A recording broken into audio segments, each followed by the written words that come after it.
Hey everybody, welcome back to Video Game Esoterica and our continuing series, Survival Horror Sanctuaries, where I take a look at some of my favorite rare, obscure survival horror games of all time, and today we're taking a look at Germs, the Targeted City.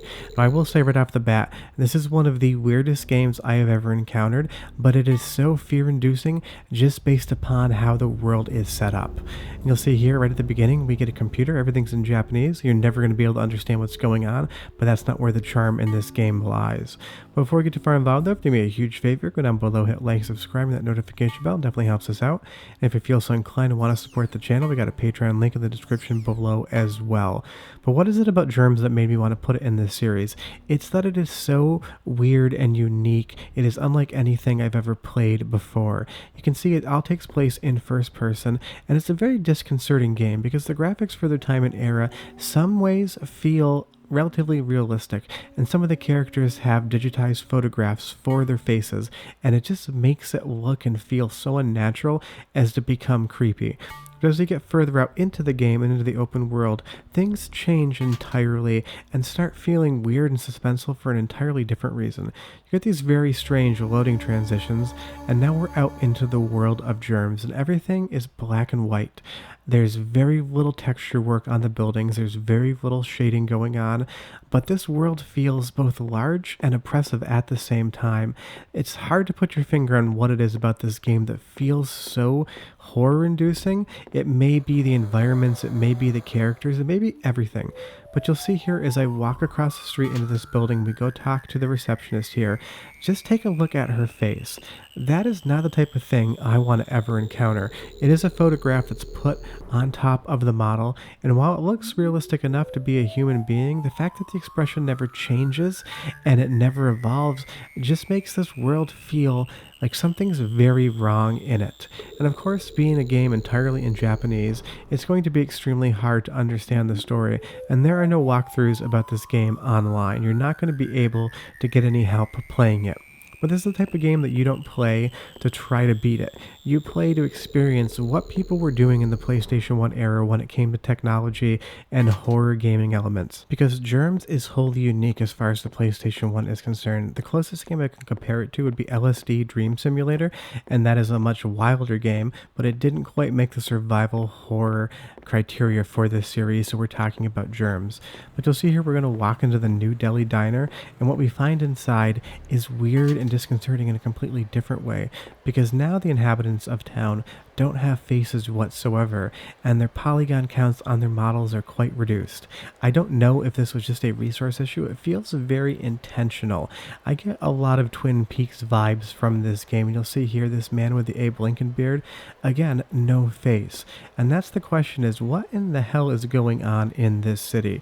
The story is basically that there's a lot of mutated citizens, and we're trying to solve the mystery as to why they become mutated in the first place, because we're an investigative journalist. But that doesn't really matter so much. It's just roaming around this city that feels so weird. This is not the type of place I want to be. I never want to encounter a world like this. It just seems completely devoid of life, even though there are people in the game. And you will see here that some locations are only open from certain times. There's different areas in the world that you need to visit and figure out why people are mutating and kind of solve the mystery for that area. But you'll see here we're going to pop into this hotel, and things get even weirder and stranger, and the soundtrack is just absolutely an oral nightmare. It sounds good for sounding terrible, but go ahead and enjoy it for like 45 seconds if enjoy is the right word we can use here, and I'll come back and tell you more why Germs is a game you 100% need to experience. But enjoy? Question mark?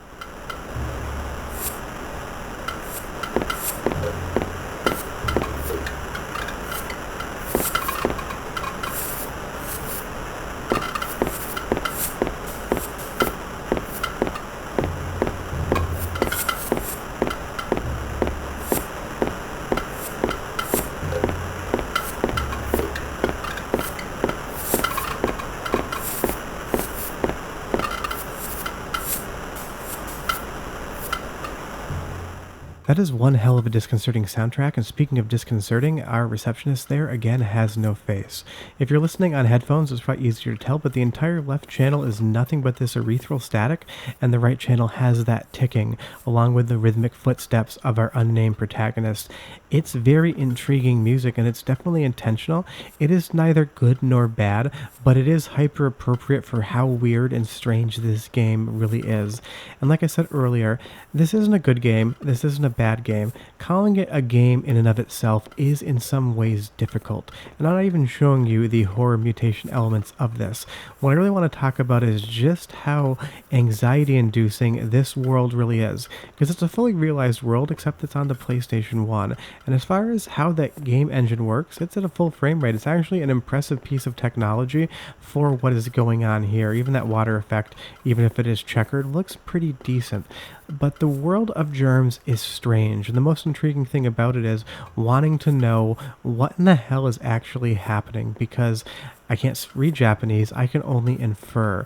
But this game is style over substance all the way, but what substance is there is effective. And you'll see here, we're still trying to find room 302. That's what the receptionist told us we needed to do. So let's go up there and check out what's going on.